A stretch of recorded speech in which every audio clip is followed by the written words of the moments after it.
What's up, all you YouTube viewers out there? Without any wavering, I am a firm believer that the boxer's workout is the most effective workout to bring your stamina and endurance to the most remarkable and most unbelievable heights that you've ever seen or experienced.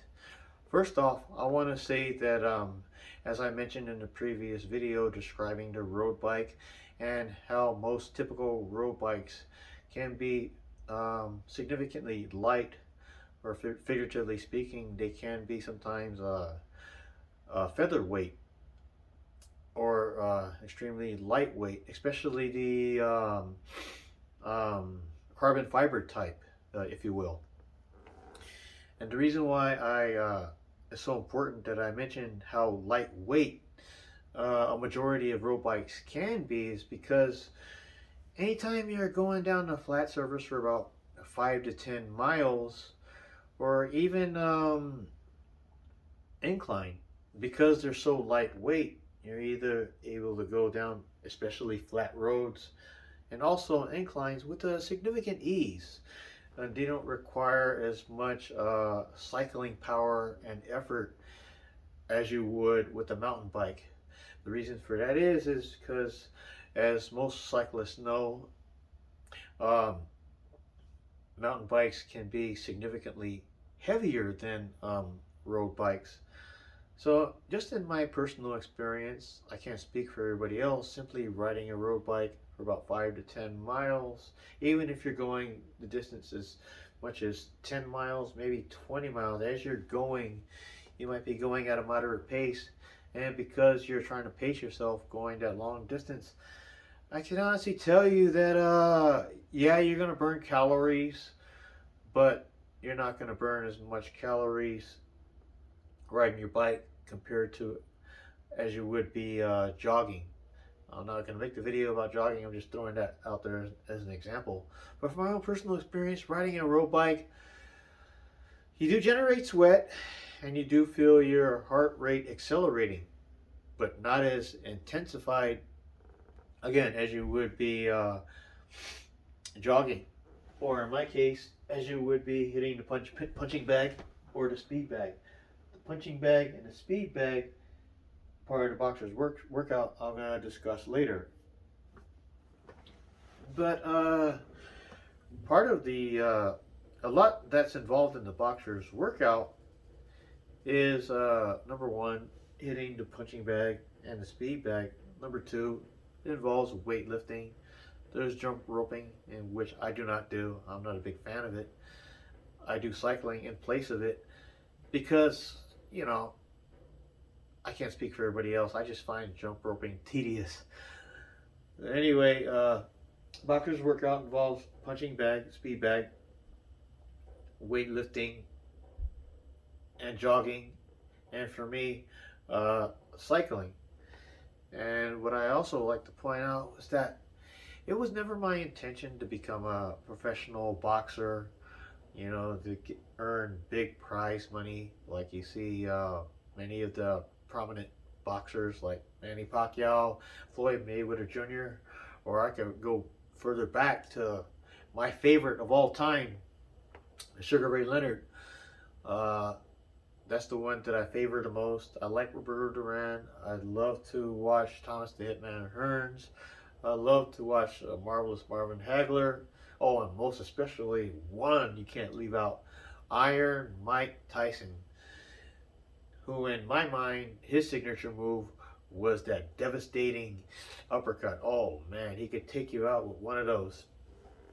But anyway, it was never my intention to become a professional boxer.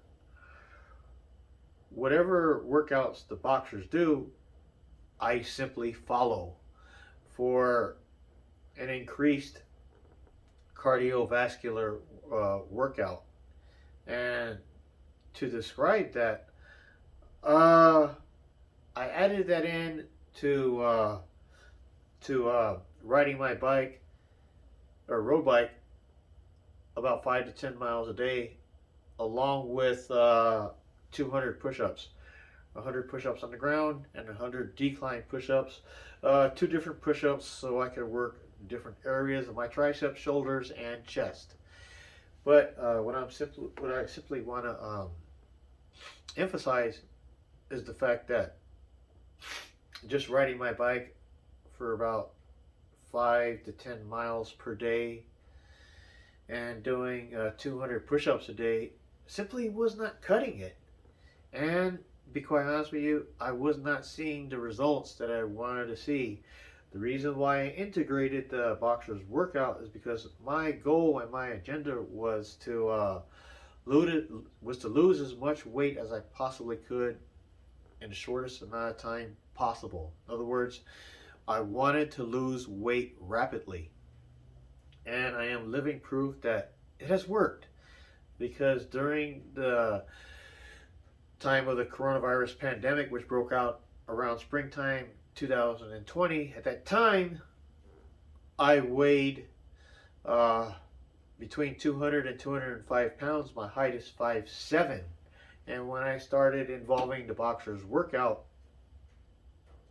I weighed that weight. But as I kept doing the boxer's workout, and ever since I integrated it, I can honestly tell you that from about May of 2020 to about October 2020, I can honestly tell you my weight significantly dropped, because I checked the scale. It dropped from 200 to 205 pounds to an unprecedented, remarkable 180 to 185 pounds. So from my personal experience in doing the boxer's workout, it has proven that it's effective and that it works. And what I would do for a warm-up, I would hit the punching bag for about 3 rounds. 3 rounds, that is to say, you would hit the bag at a rapid pace for about 3 minutes, and then you would rest for 1 minute, and then you would proceed to the next round, such as a normal boxing bout or a championship bout. Same thing, the boxers will fight for 3 minutes, they will rest for 1 minute, and then proceed to the next round and fight for another 3 minutes. Same thing with the punching bag. 3 minutes, 1 round, rest, and then the next round. Okay?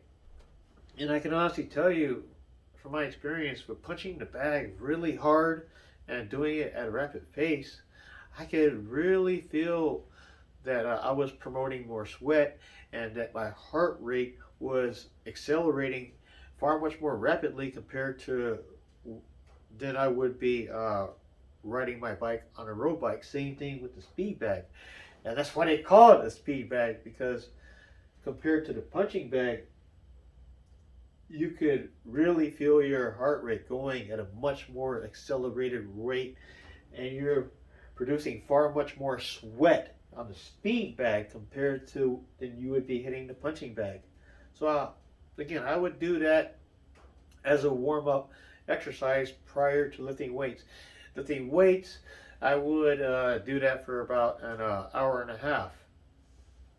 And then I would jog. At the beginner's level, I would jog. I would start off, I would recommend for the beginner 2 miles non-stop.